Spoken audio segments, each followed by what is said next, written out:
Okay. Hello, Xillion.1 community. Today we are having a chat with Chris Lee, ReBlock Solutions CEO and head of the career assessment team at Dow Maker. In this first episode of Learn with Xillion, we present our mission to launch consistent educational content on Xillion to properly educate our community and to attract more high-quality members. Market experts such as Chris are helping us to highlight the importance of fundamentals, market conditions, and more. Please introduce yourself, Chris. Thank you for joining us. Hey guys. Thanks for the intro, Nathan. Basically, I work with Dow Maker, one of the biggest idea platform in the crypto scene, and I also take care of the regional side of Korean market and various marketing aspects. Just in this interview, we'll be speaking about more into market trends, the DAO, and the Web3, etc. So Nathan will be helping with it. Yeah, of course. So to begin, I kind of want to dive in from your perspective, of course. I myself, to give some more background, as many might know, on the Xillion team, I have been in the crypto space since 2020 in terms of directly working with SMC Capital, and a year now to date, joining the business development and research team with Xillion.1. So I know Chris here has a little bit more experience than me.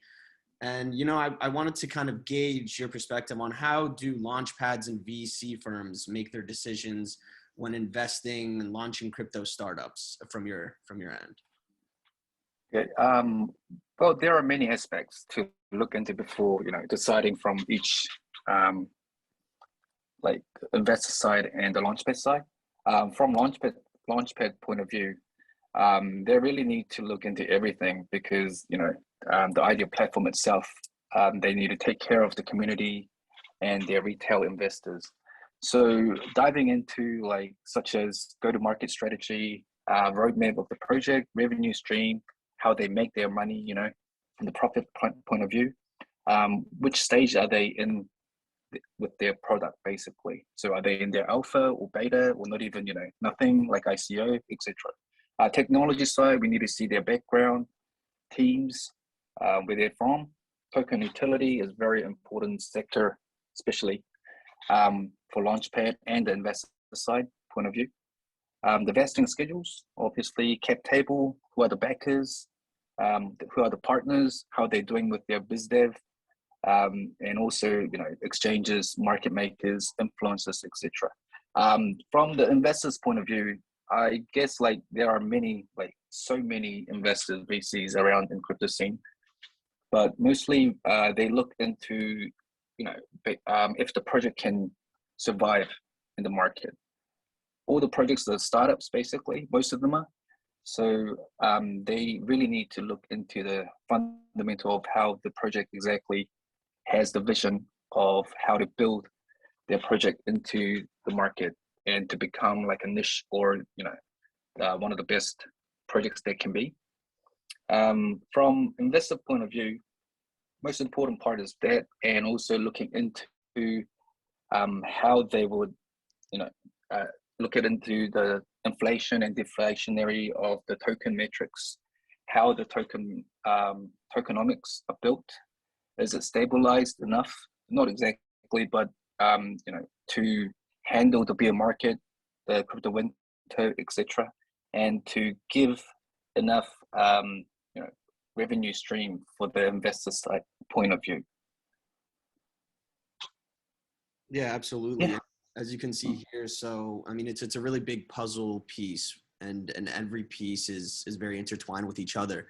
And a lot that we see, especially in in early stage venture capital, where it's the building blocks, a lot of these companies that can really bang or bust, right, and go into that next stage. And I believe that there's a big emphasis on the team first over the product. I mean, if you have a really good, solid core foundational team, that there can be a lot of things tried out in these early stages, for that 3 to 5 year horizon, and some mistakes can be made, and usually a lot of times there's market constraints or a lot of competition. So would you agree too as well on that emphasis on the team where everything kind of comes together if it's picked correctly?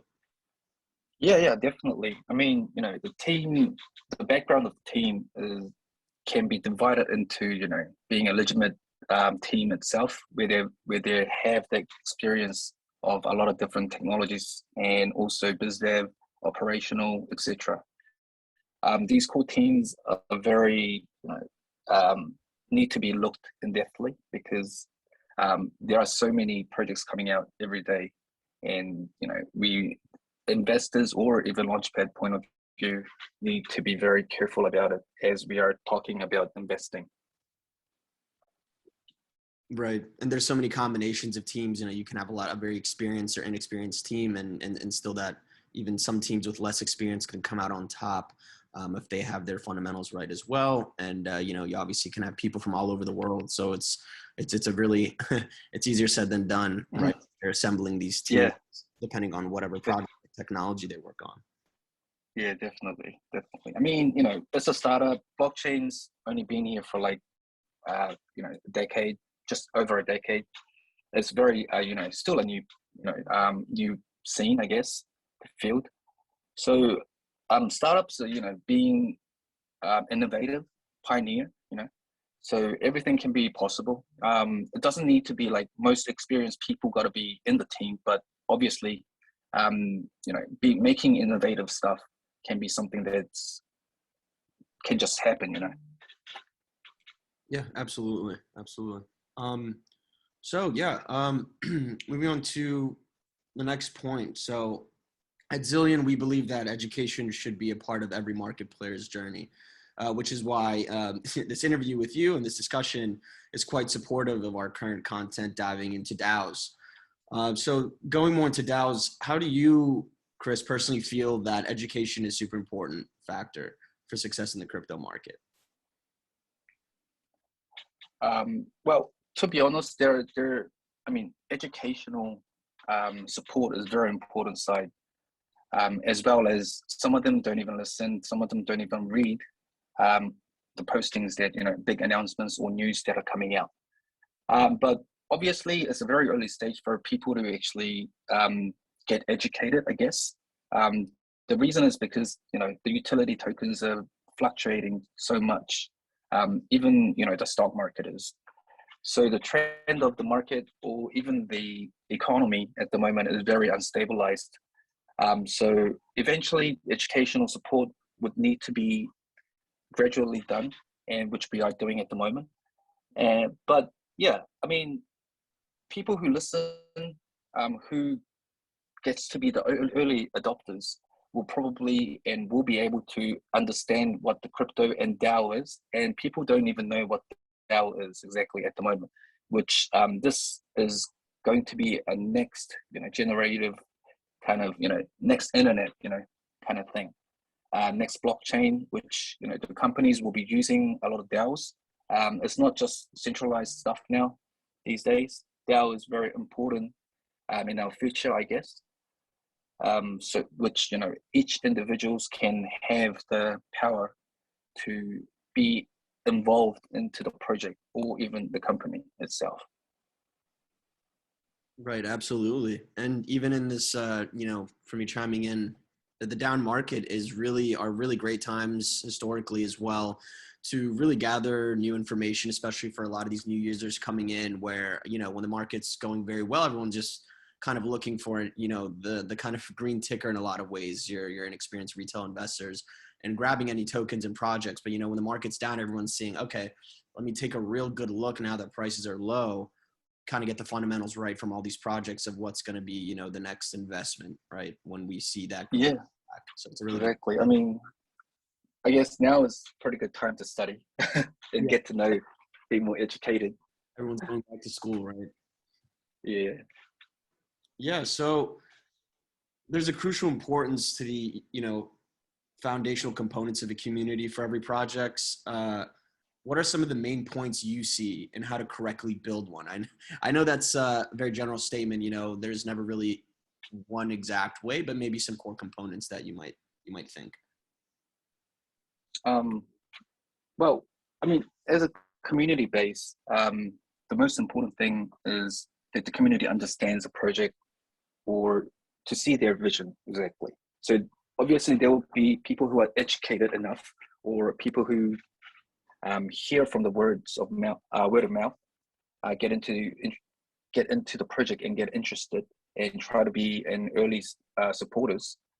Um, I think it's very important for project's perspective view to, they need to settle down with their roadmap very steadily, rather than trying to get listed, or to be selling their tokens off quickly. Because most important factor at the end of the point is that the retailers, the community base, which involves equal to DAO, is going to help the project itself in the future time. So rather than doing it quickly, like what happened in the bull run last year, it is very important to build the product, and also keep giving the information to the community, so that they don't need to go fast or anything. It's got to be on their own steady pace, so that the community listens, they are supportive, waits wait until the time comes, the D-Day, so that the project will be contacting with a lot of different partners, trying to collaborate with a lot of different institutional companies, stabilizing with the biz dev side, controlling everything. This is a startup, so it's very important that the community needs to be built up at the start. I guess like there isn't like exact answer for it, because obviously there are different platforms, and also there are trends. How P2E became the boom, and then M2E, then etc. So I guess the timing that the project needs to see. Community base usually grows by the trend of the market as well. So yeah, I guess how M2E went quite high, and then it just dropped a lot, because the market just broke down. Yeah, absolutely. And one thing I noticed, I think there's two key elements. It's kind of like a two-way lane from both the community on the consumer side and the core team members and members of any given project. You have to be having that consistency, patience, where the project is coming up with consistent points, whether it's product development, pacing themselves, right, not going too fast at one point or over promising on things. And it's really key for that, because I think that goes hand in hand with your community being patient. But yeah, I mean projects that nowadays are trying to be much more faster than what they should be, I guess. Mm-hmm. Yeah, absolutely. I think a lot of projects are jumping the gun, and of course, this is it's like a wild west at this point. I know everybody knows it, and so you're gonna have like the good, the bad, and the ugly, right? You're gonna have a lot of very intelligent market players that are just kind of doing what they need to do, pacing, and a lot of in and out projects. So it's kind of like sad to get that bad rep in crypto of everything's moving too fast, but it is what it is. When new technology comes out, it's not just tied to crypto. Any new market, you're going to have a lot of kind of market schemes, there. Mm-hmm. But yeah. So, and that's going into a lot of the new trends that we see. So a couple of topics there, coming back to DAOs, right? Before consumer mass adoption, that now within the niche groups, we're seeing institutional adoption of crypto, right? So financial institutions, large corporations have traditionally viewed the cryptocurrency ecosystem with skepticism, right?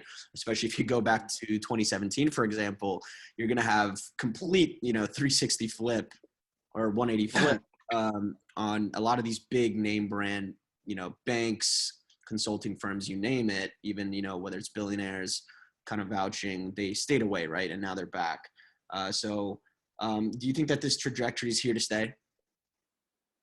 I mean, back in 2017, when the ICO boom became wild, a lot of different projects, a lot of institutional companies actually joined to, to start up the blockchain field.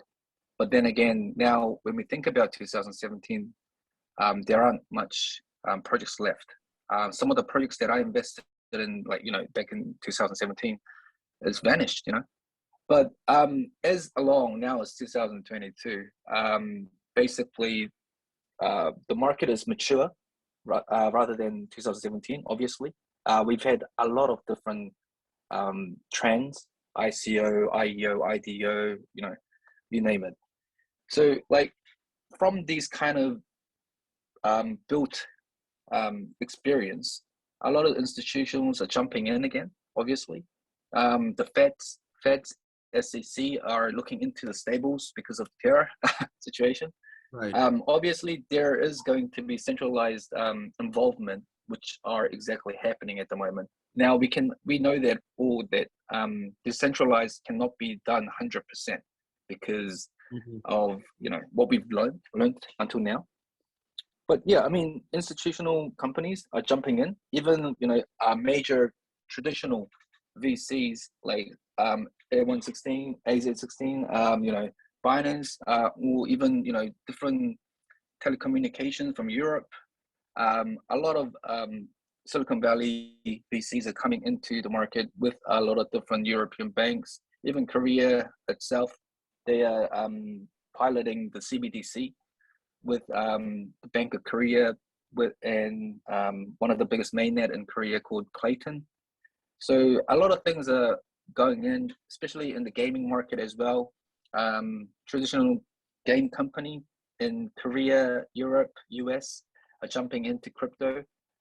They're trying to build the P2E as in DAO, and also because the gacha and all this mechanism in the traditional side is not working out, as it's all basically 100% centralized. So rather than doing that, putting those gacha kind of mechanism into the blockchain side, which is very transparent, that can also give a good transparency to the community or the users of the game, which it will be much more trustworthy with users and the company itself. So, institutional coming into crypto, I think is really good adoption, as the retailers or the players can be much more transparent with what the company is actually doing, Yeah, absolutely.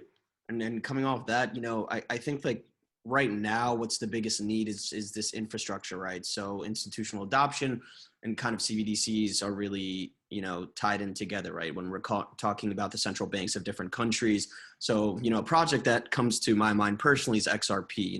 XRP's been really big player in connecting in regions, whether it's Europe, Asia, the Middle East, it's US based. So, and I think that a lot of projects should be focusing on how they can incorporate within these institutional ledgers, because only then I think is going to be stemming into in the future, right? When we're going to be seeing, layer 3, layer 4, when it starts to gradually become decentralized, like you were saying, right? Right now it just has to be almost. I mean, you're a lot of big players, even with news with, let's say, MasterCard, Visa, and a lot of these big credit companies, even with Apple looking in. I mean, they just have this mass user base you can't really compete with in that. And I mean, these took decades to build.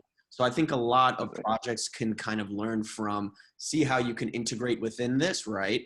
And then you could build those decentralized protocols, coming later after you take advantage of this user base from already well-established companies. So I think, a lot of players can take hand than trying to do, side ventures, which are good ideas, but, I think integration should be a main focus of software engineers at the moment. Yeah, definitely. I mean, when you think about the traditional side and the crypto side, crypto is just a buttercup, compared to it. Yeah. So, the growing role of DAOs in all market segments, which segments, would you feel have the most promise for growth in the short term, before the other market segments properly implement, the concepts of this government structure? Probably, I would think Web3 is beginning to, being the next, the growing role of DAO. as Web3 and Web2. Web2 is just trying to coming into Web3 side, which is a very big step from the traditional side point of view. Right now, there isn't any Web3 projects that have been successfully known yet, but obviously a lot of traditional companies that have built the platforms, etc., are trying to move into Web3. I guess the important part is how the application stores such as Google Play or Apple Store would take this kind of thing into. I guess a lot of legalized stuff can be brought into this kind of discussion, but obviously in the Web3 part, I guess moving from Web2 to Web3 is a very difficult segmentation, but I guess eventually there should be a way to do it. I guess a lot of projects are having hard time on this. For example, like P2E projects uploading their game into Steam, but then when they use tokens or NFTs, etc., they get banned from it. So there are a lot of restrictions to it. But a lot of big companies, big traditional investors, VCs, have invested into Web3. They are putting their money out for it. So I believe that Web3 would be the next generation to growing these DAOs and the market basically. Yeah, absolutely. I know it's going through its cycles, as you were talking about, that ICO boom, for example, in 2017. And then in, 2020, 2021, I mean, you see this massive surge with NFTs, which is like really, I guess, when the idea of crypto went really global, right? With all consumers, whether they participated or making memes about it or kind of doubting it or completely fully fledged participating. I think it was still good that, all this exposure was getting out, a lot of great projects being built at the moment. And, although it has some ways to go, do you think that, mass application is just around the horizon, a few years, or is it going to take, more, maybe 5 to 10 years before this non-fungible, token technology is really widespread and useful to consumers? I guess mass application, as I said, for traditional side, they are not accepting the crypto side at the moment. But obviously, on the crypto side point of view, mass application platform are built. It's not very well known to people yet, but I guess eventually this is going to be another boomer. Obviously, we need applications to work with a lot of different things. But yeah, it's not gonna be like in 1 or 2 years, I believe. It will take some time to get mass adoptions first and then get stabilized with it. NFTs, especially, there are memes, just they're just a factory, just building NFTs every day. But then what are the utilities of it? There has to be some kind of ways that the NFT itself can give the utility of it. And obviously art or, these kind of thing will be another categorized NFTs, which can be sold into millions of dollars, which happened in the past. But then again, just a PFP NFT, which has no utility of it, it's just, for my personal thoughts, it's a bubble. That's why a lot of NFTs have fallen down, and some of the NFTs that have knowledge are trying to add utilities to their NFTs, which are developing more at the moment. Absolutely. I mean, there's this like absolute storm where, a lot of people associate NFTs with, Bored Apes, or just kind of these JPEG images that a lot of people obtain, and it's just kind of waiting for it to go up and not really much thought to application. Then you have houses being sold in cities, right, for example, which is great examples, but very niche still in terms of that. So there definitely needs to be some order into this chaos, right, and to the NFT industry to see some gains. Yeah, definitely. I mean, the market, NFT market, the leaders, the BAYC, especially, they've, from a PFP, they made a token, they're making mainnet, they've sold lands, etc. Obviously, it wasn't all successful, but there are some evolvements that are happening with NFT itself to, making a mainnet at the moment. Yeah, absolutely. I mean, it's very interesting to see, especially in this bear market, you're going to have, traditionally a lot of great projects are going to come out of the storm. So you're going to see who's kind of playing fair, so to speak, right? Who has their team aligned, very good vision, very, the actual stable project. So it's going to be really great to see the next upswing, where everything goes. But yeah, so anyways, finalizing, thank you, Chris, for joining us today. This was kind of just a brief talk starting our first episode of Learn with Xill. So we had some great points to talk about and really appreciate your points as well too. If there's anything you'd like to add, feel free, but yeah, I mean, I have everything I think discussed on my end. Okay. Yeah, just one thing is that, the market trend at the moment, yesterday we hit like on the 20,000 point of view, 20K in BTC. I really believe that, this would be the last drop that are in this decades of time. So basically now is time to, be more educative, learning about crypto daily so that, for the next bull run, I mean, all the users can be able to know which part of the things that they need to look into rather than just diving in as a flipping, investment, not an investment, just, buy and selling stuff.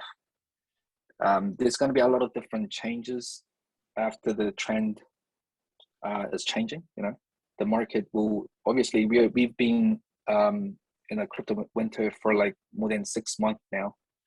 BTC started dropping from December the 3rd. So after this big drop of the big winter, when the bull run comes, it's going to be really different from last year.